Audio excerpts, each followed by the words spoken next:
Hello and welcome back to my channel, Bookish Lady Night, where we get a look behind the book. Today, I am joined by Nikei Salas. She is the author of the upcoming release, The Trees Married Them, which is a magical realism story, but she is also the author of two other books, He Poisoned Me and Left Me for Dead, and Black Girl Gone Guru. So I am very excited to chat with her, and we have lots of different areas to chat about tonight. So thank you so much for joining me. Thank you for having me. I appreciate it.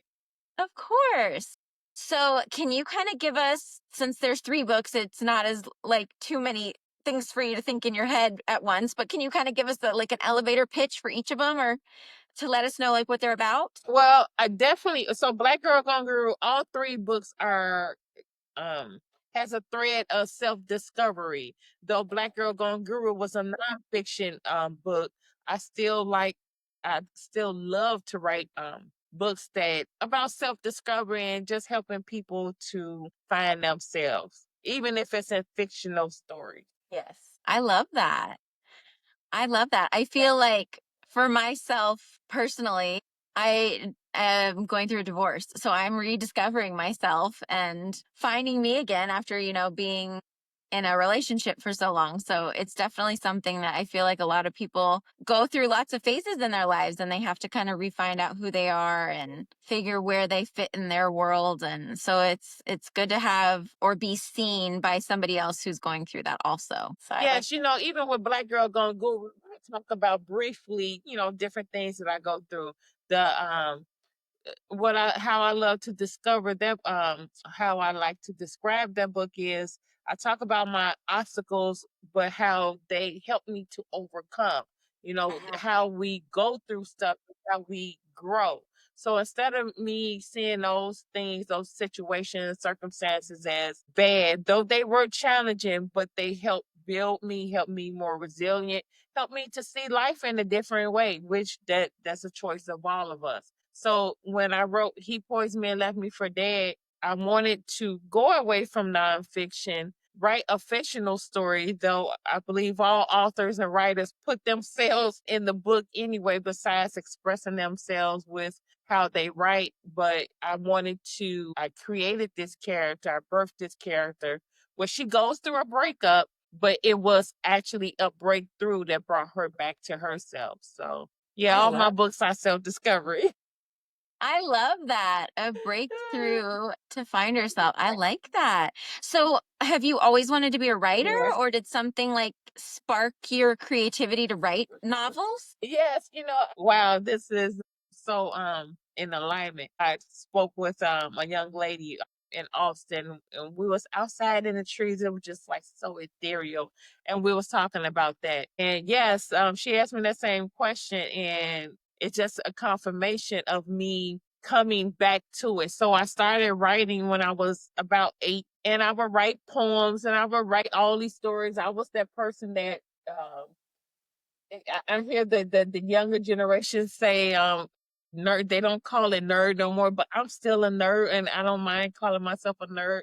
I will stay in my room and read books, and from that, I will be inspired to write my own story. And I was telling her, I was mentioning recently about a contest at the school, and it was just I didn't even care about winning. I just wanted to write. So I submitted my essay, and the principal came into the classroom. I remember him coming into the classroom, and I see him and the teacher talking over there back and forth. And then he points at me, and then he comes to me and he asks, "Who wrote this?" And I was like, "Well, I wrote it." And he was like, "No, there's no way you could have written that." Oh,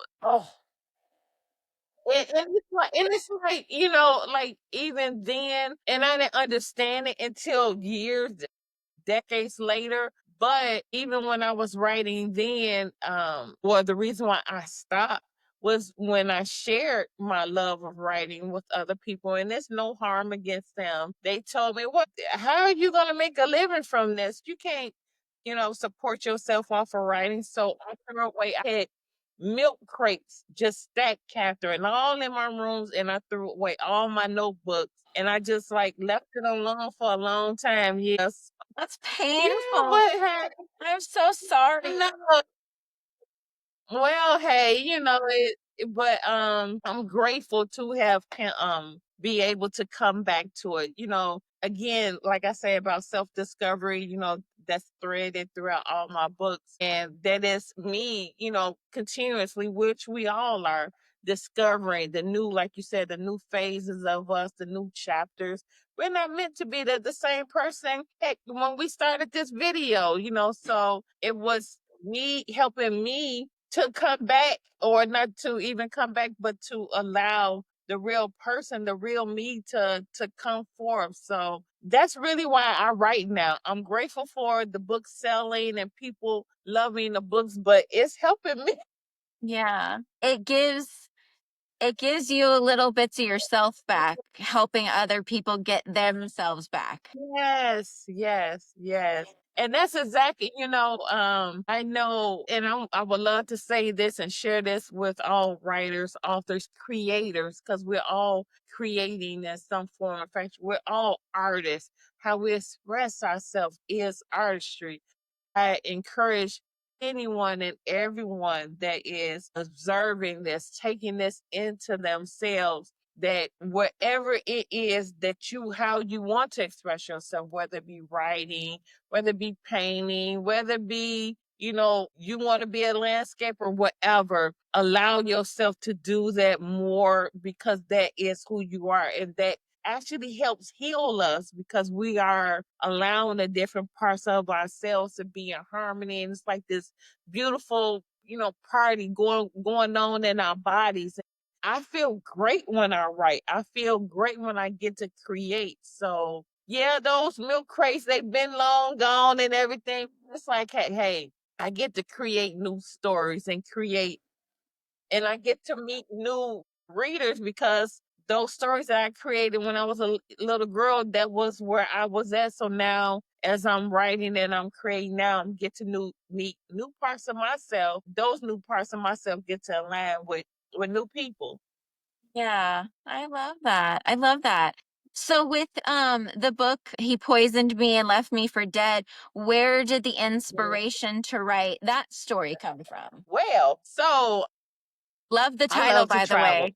It's tell you a quick little background from that. So when I wrote Black Girl Gone Guru, I'm originally from the Chicago land. I grew up in the suburbs, lived in different parts around Chicago. So when I still lived in Chicago, I remember when Black Girl Gone Guru came out, and I was a part of this book fair that was held at the Harold Washington Library, downtown Chicago. And you ever heard of Gwendolyn Brooks, which used to be a poet, and her daughter, which is a screenwriter, she was there. And I was playing with this title in my mind for a while, and some just told me to, share it, because sometimes we need to share stuff. We need to speak it out loud so we can like free ourselves from it, and to help, form it and make it real. So I get up and I'm talking about Black Girl Gone Guru, and she asked me, are you working on anything new? And I was like, yes, he poisoned me and left me for dead. And she's like, okay. She's like, yeah, you need to write that. So it was stirring in me for a while, sitting in me for a while, from a trip to Dominican Republic. Okay. And when we went to Dominican Republic, what we love to do when we go to different countries, and I know everybody, how they travel, how they enjoy themselves is different. We love to go off, to the off the resort. We want to immerse ourselves in the culture. So we went and we witnessed a ritual of the Taino people, Taino, to make sure that they are represented correctly. So I won't butcher their name. So we witnessed this ritual, and there's this thing called a bohio, Bohio, and it was off to, like, kind of back from where we were at, and I stared at that thing. It's kind of like a hut, but then again, it's not. And I stared at it for a long time. And I'm like, oh my God, I wonder what that was. Was it a where women would give birth? Is that where the elders would sit? So all these, these creations of what was happening or possibly happening, stuck in my head. So when I came home, I came up with the story of He Poisoned Me and Left Me for Dead, where her family is originally from Dominican Republic. Like I said, she goes through a breakup, but it's actually a breakthrough, and she has to go back to her roots, which is really her roots from her mom. And some supernatural things happen that needs to happen. To, yeah. I love that. I can't wait to read that. That sounds so cool. Thank you. So, with your newest book, what was Yeah. that like? The journey from getting the idea to sitting down and writing it, and then that process. So the trees married them.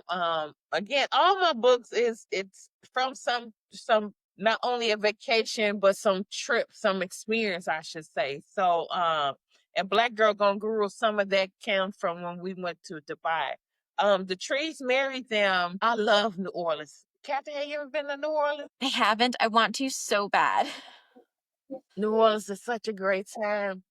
Oh my Yes. God. So so the new that came from a couple trips to New Orleans. So there's this place within New Orleans, this space called Congo Square. And Congo Square is, to me, a sacred place because it is the space of where, for about some decades, it was allowed that Native American people, indigenous people, and African slaves were able to congregate there and be free only on Sundays. So the first time I went to New Orleans, I heard about Congo Square, and of course I went to Bourbon Street and all these different places. I kept hearing, "Oh, go to Congo Square." Went to Congo Square. There's this big, beautiful tree in the middle of Congo Square, and I touched that tree, and I just felt like my body shake, and I sat with that tree for a while, and I started to hear this story about trees. Fast forward, my mom, which is, has transitioned. She loved New Orleans too, and me and her would talk about, New Orleans, and and our love of trees. So when my mom transitioned, I visited New Orleans again, and then I got the rest of the story. So the trees married them. It's a love story. It's a self discovery in there as well. But the way I like to describe it, it is a love letter to humans from the trees. Oh, I love that. I love that. So, this is a side note because you're saying that. Have you ever read The Giving Tree? It's the story of this little boy who plays in the forest and he is friends with a tree. And the tree, he eats the apples from the tree, he climbs the tree, he grows up with the tree. And then as the story progresses, you see the little boy come to the tree and he has a girlfriend now and he carves his initials with the girlfriend. And the tree is happy because he's there, but he's not paying attention to her anymore. And every time he comes back to the tree, he's a little older, he's a little jaded, he's asking the tree for something, and the tree just loves the little boy. So she gives him everything that she can until basically she's nothing. And it's just like, I cry because it's just like, it hits you as an adult. Like, it's just, oh, so good. Oh, I get chills already. Oh my God. Oh my God. I gotta Yes. put that on my reading list. Yeah. And I mean, it's short, it'll take you like 10 minutes. I love trees. I'm a lover of nature. That's another thing with the trees married them. It is my homage to the trees because I love to be outside. Well, they heal us. I think nature in general, like going outside in your backyard with no shoes on and just being connected to the earth. Like, Yes. I know people think I'm Right. crazy, but you can feel it like going through your Yes. body and grounding you. It's insane. Like, it's nature is important. Yes, it's so even in the I believe in writing with intention. So even how the stories are created, how they are structured is so like let me go back to even He Poisoned Me and Left Me for Dead, because I know sometimes when people hear that title, they're like, "Oh, is it horror?" And I'm like, "Well, you can say that Jennison, the main character, she goes through a necessary horror to bring her to healing. I'm a believer in balance or even more so leaving people better than how it started. Mhm. And I get that from my nursing background. So when I was a nurse, it was like there was this practice of intervention. So if Jane Doe is in pain, you go check her on, whether she says her hip is hurting, like, hey, let's shift your body. Maybe that feels better. If that doesn't help, if you need medication, what have you, to help someone to get to the other side. So if her pain was at a 10, it at least got down to 7. She's better. And Mhm. that stuck with me.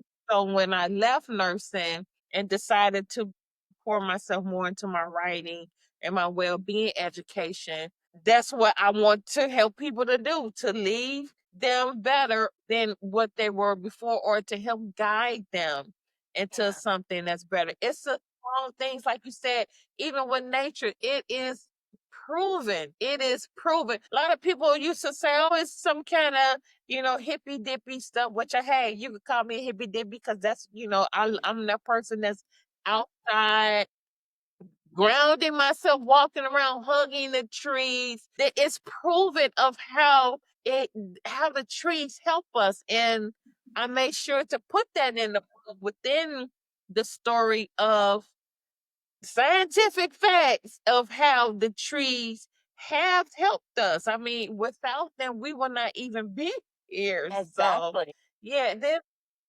homage is my homage to the trees. Yeah, I love that. That's beautiful. I'm very excited to read that story. I think it's what I need right now. I love that. So, when I was Yeah. looking on your website, you've done inspirational talks and coaching. Can you speak a little bit on that? Yeah, so going back to when the nurse when I was working as a nurse, I noticed that people, the people will come in for different ailments, and in need of different treatments. Much of the time people just wanted somebody to talk to, and they needed more than just the outside fix. They needed somebody to, or something that was going to touch their soul. And that's where well-being education was birthed from. I know we hear a lot about, which is lovely, which is wonderful, about health and wellness, that is needed. However, wellness is more so on the outside, the different things that we do to help us to care for our bodies, and, these different things that we do. But if we are not taking care of the inside, then we would have to keep, doing different things on the outside, or the outside things won't work. Say, for example, even when, going back to the nursing, if I give Jane Doe a medication, I'm just thinking, some pain pill, right? But if Jane is not dealing with what is causing the pain, the root, where, the substance of the issue is going to keep resurfacing. So that's where the reason why I stay with, stay to, like I said, helping people to increase their life from the inside. So even when I talk with people, it's okay, this situation is happening, but let's take off all those layers, let's exfoliate all of that stuff on the outside, and let's get down to where is it coming from, which is my belief that triggers can be a good thing. Triggers is letting us know that something still needs to be dealt with. Something is still off. Again, if Jane Doe, if she is, walking, she likes to take her walks, but each time I don't know, she steps off the curb. I'm just thinking about, when I step off this curb, I take the down my walk. She steps off the curb, her right foot first, is she feels something. It's letting her know that she needs to adjust how she walks, whether she needs to lead with her left foot. But if we keep doing these things that are causing pain, which Mhm. we may call a label trigger, then we're not getting, because it's an alert. Trigger. I mean, you do something, it's alerting something to let you know that something needs attention. So that's Yeah. where, my well-being is for, to okay, we did the outside, so we did, okay, we did on the walks, we're doing yoga, we doing all that, that's fine. But if we're not having those self talks, those honest talks with each other, then the outside stuff is it's not gonna really it's not gonna fix us. It's just gonna, Yeah. be putting it back and gonna fester and wound. Yeah. Yeah, I could see that. So, going through all this self-discovery, you've learned a lot, you've implemented a lot of things. If you could go into a time machine back to your younger self, knowing all the things that you know now, especially in this day and age with younger people and all, it's a lot different than we were younger. All of the influences that are out there. What would you tell yourself knowing what you know now? Would there be anything that Trust would yourself. trust? Yeah. I would tell her yourself. What you hear, what you see is real. And it's, like I said about even with the writing, when I used to hear, write, write, write, create, create, create. And I would share with other people, hey, I want to do this. And no, no, that's not what you're supposed to do. Trust yourself, because that our souls are here to we have all the answers within us. We truly do. But the more we get callous, the more we allow the different influences, though everything is an influence, right? But if we are allowing the influence to sway us away from who we truly are, then it's not the best for us. And that's not being well. Again, having well-being is a harmonious, it's a symbiotic relationship of self, in tune with self, even if it looks different than everybody else. So even when people are saying, oh no, you can't do that, you're not gonna make a living. Even if I did the writing for a while back then and went on to something else, that was part of my journey. I was supposed to trust that.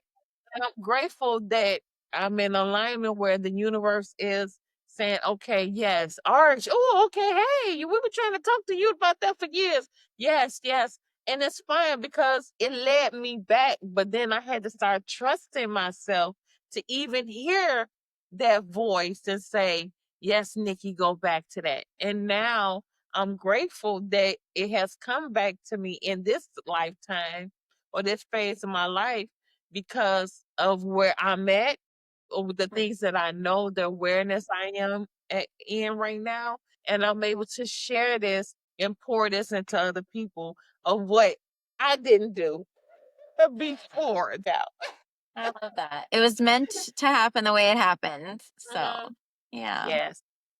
So, on the flip side of that, you're back in time and you're talking to your younger self. What do you think your Okay. younger self would tell your older self seeing you now? Thank you. Thank you. Thank you. Thank you. I can see her right now. I can feel her right now holding my face like this, like how the little babies do. I remember when my boys are much older now, but with kids, would just hold your face and you be ready to give you a kiss. It's like the sweetest thing that can happen to you ever in life. I can see her now holding my face and saying thank you, and I'm telling her thank you too. Oh. I think a lot of the time, like for me, for example, like as I'm going through what I'm transitioning through, I felt a lot of like self blame and like guilt for allowing what had transpired to transpire. Like I felt like, why didn't I see it? But then I'm thinking about it, well, if I didn't do those things, then I wouldn't be here. I wouldn't have this. I wouldn't have done that. I wouldn't have experienced this. But it's a hard like line to walk. Yeah.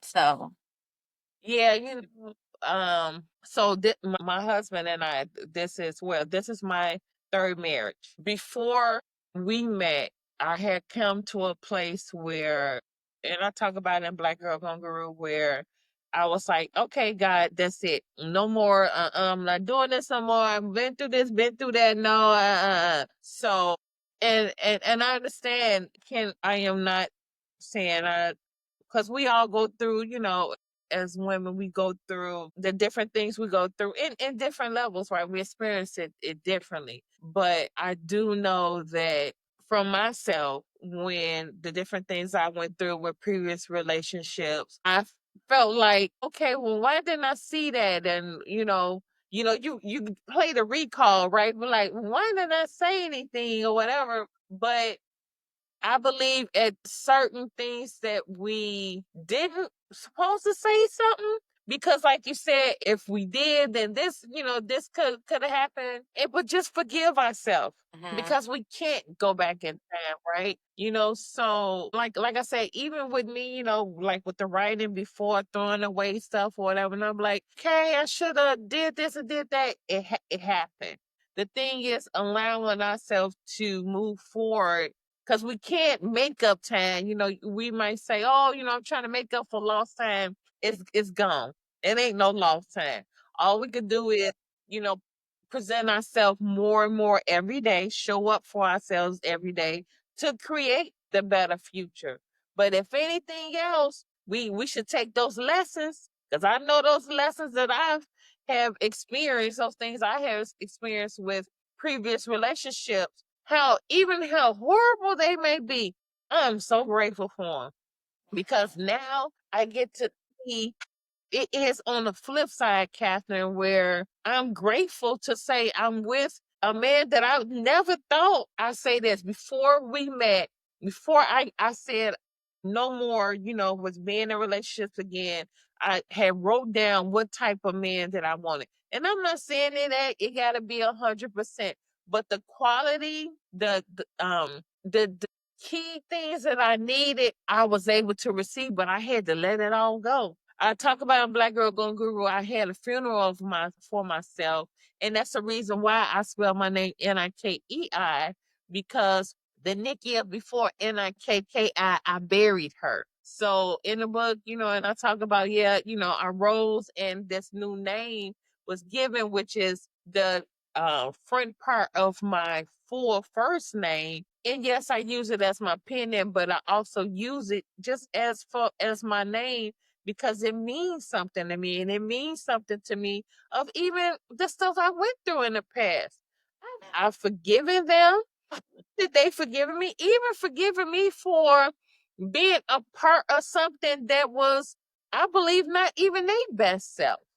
Mhm. Because I believe a lot of times when we go through circumstances with our significant other, especially what's in the past. And even if, Jane Doe and John Doe was together, and John, did some not right things. But sometimes if Jane says to herself, well, this person did this person did that, but also forgive yourself, because a lot of times that's where it comes from, that I allowed myself to stay in that for so long, or I allowed these things to happen, but it's not even, because of course, we wouldn't choose for these horrible things to happen to us. But even if it happens, just say thank you.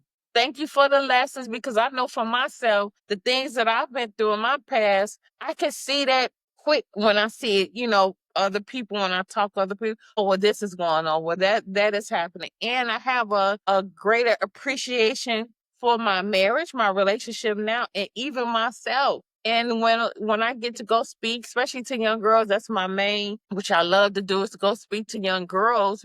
And I get to tell them, hey, encourage them about different things, caring for themselves and so forth, and things to look out for. Because I've been through, like, yeah, I know what this looks like. I've been through that. So even if I had to go through the fire to help purify somebody else's life and help to keep some of this them situations, those horrible situations, away from them, hey, Yeah, I'm grateful for it.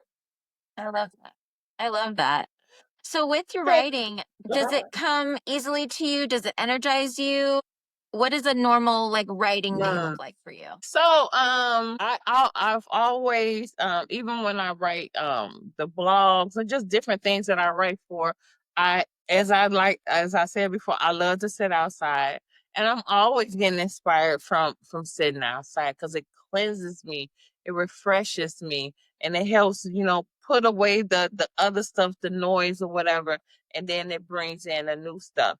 I love to, when it's time for me to, put things, structure things for the stories. I love to sit, which I'm sitting at right now, my desk. in front of a window, and I like to look up and out into the sky. I love to write in the morning. I always write in the morning. And because I created in a movie, then I'm like, okay, now I gotta put it in the story, to make it make sense. And then I still write on notebook paper. I write down, okay, ooh, okay, this character, ooh, okay, so this I'm gonna have this character, and then she or he or this person's gonna meet this person later. So I gotta figure out how to put that into the story. So I write that stuff down, and then yes, then I just weave it in.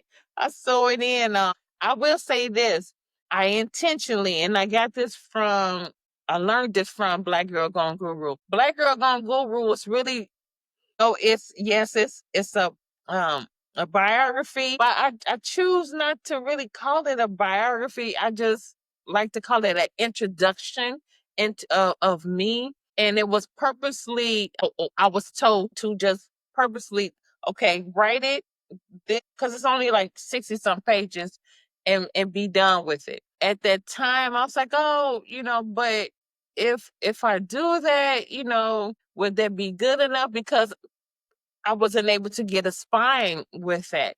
But I kept hearing within myself, leave it alone. It's done. It's finished. When I started selling the books, I started getting, feedback. And I love hearing from readers that they felt accomplished, that they was able to read a book that quickly. So He Poised Me and Left Me for Dead, The Trees Married Them. And it probably will be what I do with the rest of my books. I love to do books that allows people to get a good story, but try not to put a big burden on them. That's just my style. Yeah. So more like a novella, like a shorter stories that you can get through and feel quickly. Yeah, I like that. So have you ever Yeah. suffered with like writer's block or burnout when you're writing? Well, I wouldn't say no. I would say that there has been times where I didn't write because I was doing other things. Like when I wrote He Poised Me Left for Dead and Black Girl Gone Guru,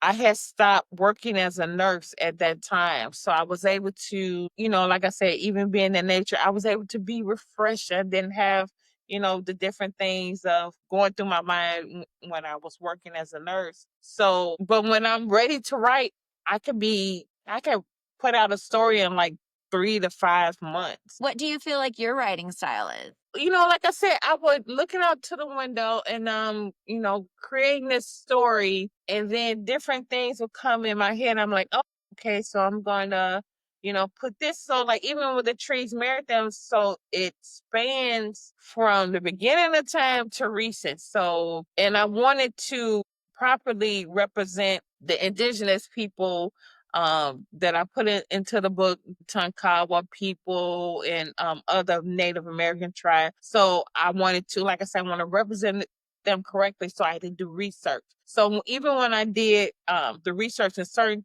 points or that I wanted to put in there, I would write it down. And I was like, okay, now I got to find a way to put it into the story. Okay, this happened at such time, but I need to get these people over to New Orleans because they started off in Texas. I got to get them in New Orleans. I would say that I jump back and forth. And even I could write the story and then I would still go back and I was like, oh, I wanted to say this. So I'm going to go back and put that in on the second page. Now I gotta, I don't know, change some things around. So I wouldn't say I have a certain style of writing. It's just Yeah. Nikki's style.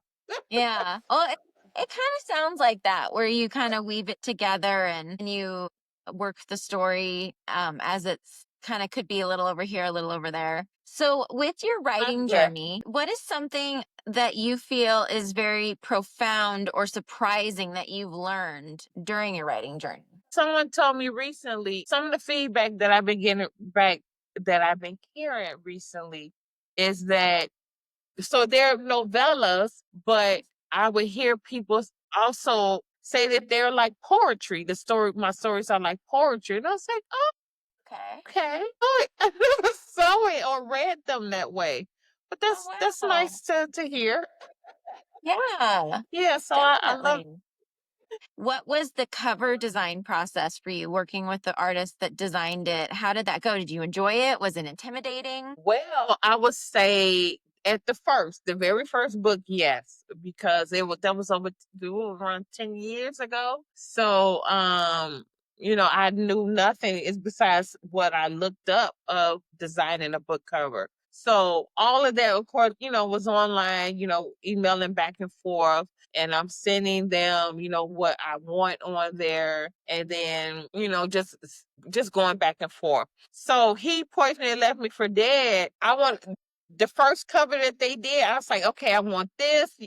And they sent me the cover. I was like, I love it. The Trees married them. They did a great job as well. I want to say it wasn't so much back and forth like Black Girl Gone Guru. I believe that a book cover is very important because it is the introduction to the reader. I hear a lot of, and everybody that, as authors, they do what is necessary for them and best for them. Yeah, I believe a book cover is very important because, like I said, I believe in being intentional with my writing and with my books. And I want to, I want to give it as like I'm giving a gift, like a loved one or friends. So I want when they like when you said he poisoned me and left me for dead, I love hearing that from people. And when they see the cover, I could go to different book signings, book fairs, and people even when they walk past, like, oh, okay, that's nice. Even if they don't buy the book, that's saying a lot to me. That's giving me feedback that is something that they're liking about the book cover. It's something that's standing out, whether it be the title or the cover. So yes, the cover, encouraging all authors to give your readers a great cover. And there's so many different ways now to give a cover. I work with the self-publishing company.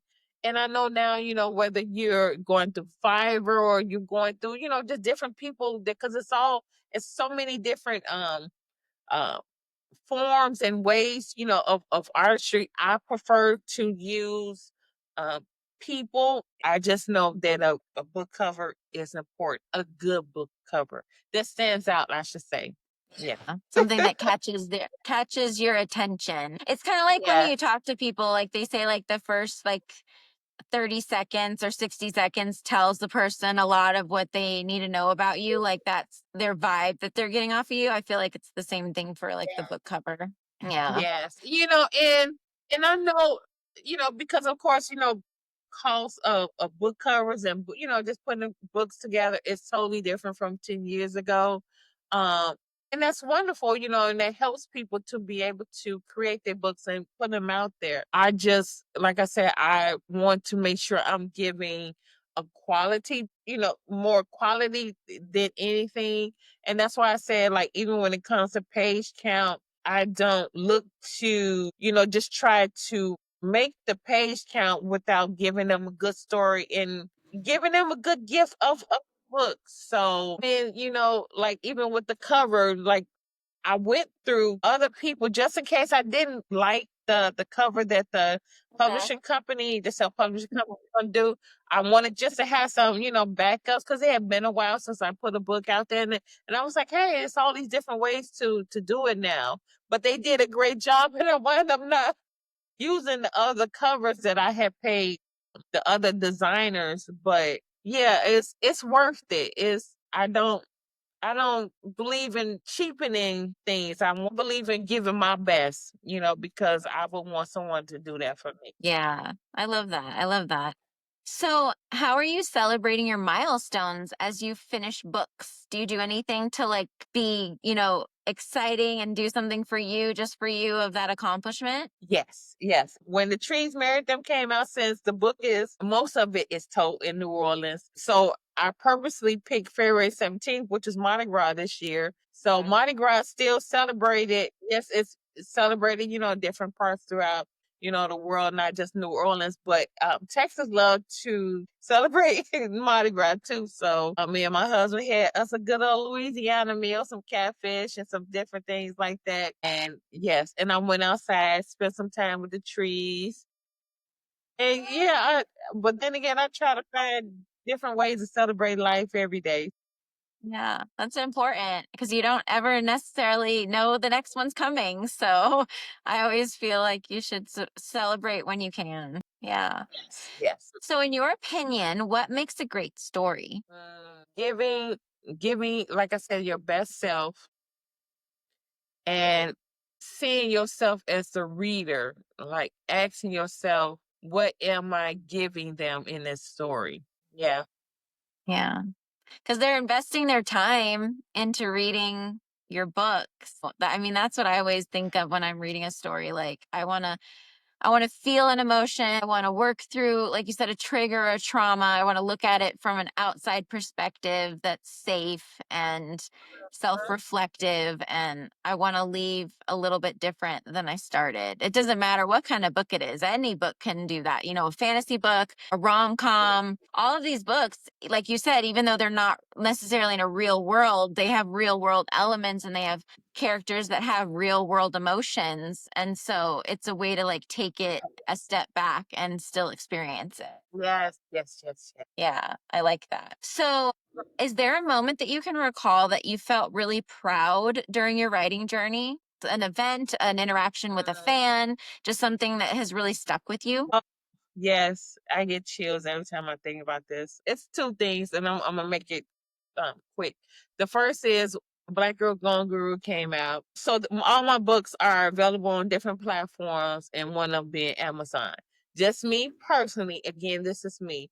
I have no gripes against Amazon because it helps me to put my books out there. I try to do, yeah, I'm just gonna, everybody, buy the books from me from my website years ago. Somebody wanted my book that lived in Jamaica.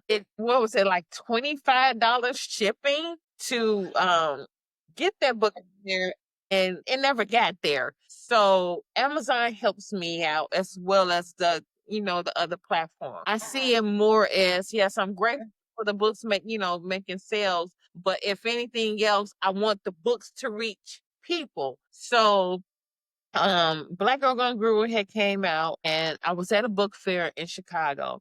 This young lady came to me where I was at, and she said, I heard you was gonna be at the book fair, and I wanted to meet you. She said, I bought your book on Amazon, and I wanted to talk to you about it. Oh, that warmed my soul. It still warms my soul to this day. And if it had not been for Amazon, I don't know if the young lady would have gotten a book. Another instance was another book fair, and this one was in Indiana. A young lady, because I do use social media, and the young lady was following me on social media. I did not know of her on social media, but she knew of me, which I was grateful for. And she came to the event to find me just to talk. So those books are door openers, not only for different events and speaking opportunities. Okay, that's nice and wonderful, but into people's hearts. And that blesses my heart too. So again, like I said, when I write, people are helping me as well. So I'm grateful. I love that. Yes, I'm very So, is grateful. there something unique or quirky or a hobby that you have that's to you that you can share with us? I do random dances in the living room. Me and my husband love to dance. The grandchildren just think that this is just like the weirdest thing in the world. I'm like, what are you talking about?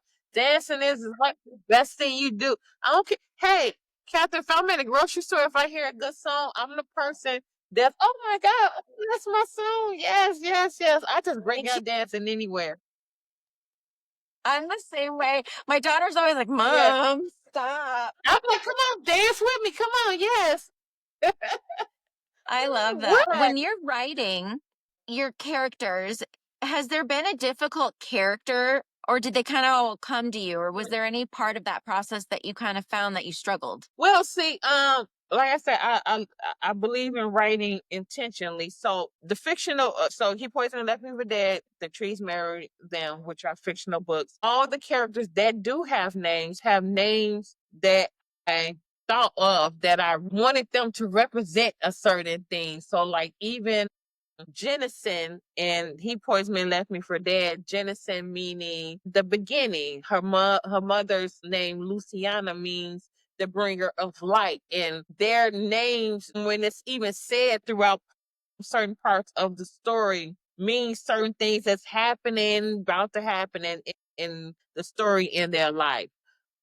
Making sure that, so even with the Trees and Mary film, it took me longer to find certain names for them because I wanted it to fit within New Orleans and certain time periods. So there's jumps between, the beginning of time to recently, and I wanted to make sure that their names were meaningful, but then it also would relate with what was going on. Yeah. Other than that, no, it would be the names. It's usually the names like need to type it right. Yeah, but other than that, it's not too challenging for me. Yeah. Yeah, I love that. I love that you put the extra layer of meaningfulness into the story by finding a name that really speaks to what you're trying to get us to receive and understand within the story. I think that that's really cool because names, it means something, and it can be a very profound effect on somebody if you look up the name of the character and then see their journey through the story and how their name relates to the journey that they had. He Poisoned Me Left Me Dead. So that came out in 2018. I wrote it in 2017. There's a character in there, Thaddeus, right? Which when I looked that name up, it means death. And some years later, I forgot exactly what year, the Avengers, which I'm a big I love Marvel movies. The Avengers came out, and the character Thanos, they had the character Thanos, the one that's, snapped his finger and everybody was gone. I was like, oh, wow, isn't that? Wow, okay. Wow, isn't that something? Yeah, so yeah, that's one of the characters, and he points me left me for dead. One of the characters' name is that. Wow, that's funny. You're like, hey, that's in my story. I love that. I love that. So, what's next for you? What can we anticipate coming from you soon? Well, the next book is going to be another magical realism story, fictional, and the main character will be a nurse. And I'm going to have this nurse going through some things, but it's going to be okay because it's going to be balanced out. I love that. Is that something coming out this year or next year? Next year. Okay. Awesome. Well, that's very exciting. You'll have to share with me when you get that out in the world and so I can get my hands Yes. on it and read it. Thank you.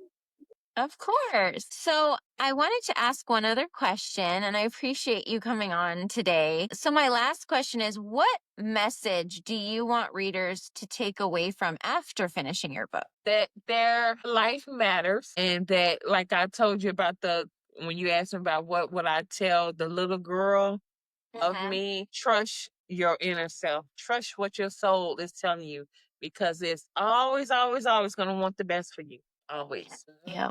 Yeah, don't doubt it. Don't let the intrusive thoughts lead you astray. No, no, no. And not what everybody else say. God bless them. That's just Yeah. their journey, but just, learn to trust yourself. Yeah, I love that. Well, thank you so much for coming on. It was just such a joy talking to you and hearing about your journey and your wonderful books. I Thank cannot you. wait to read them. I think that they sound Thank amazing you. and intriguing. Of course. Of course. So I put all her information below where you can find her online and where you can find her books. And so if you can please share this with your book besties and be sure to like and subscribe. And so that way you get all the latest news of what she has coming out for us to devour and enjoy. And join me next time as we get another look behind the book. See you next time. Bye. Bye bye.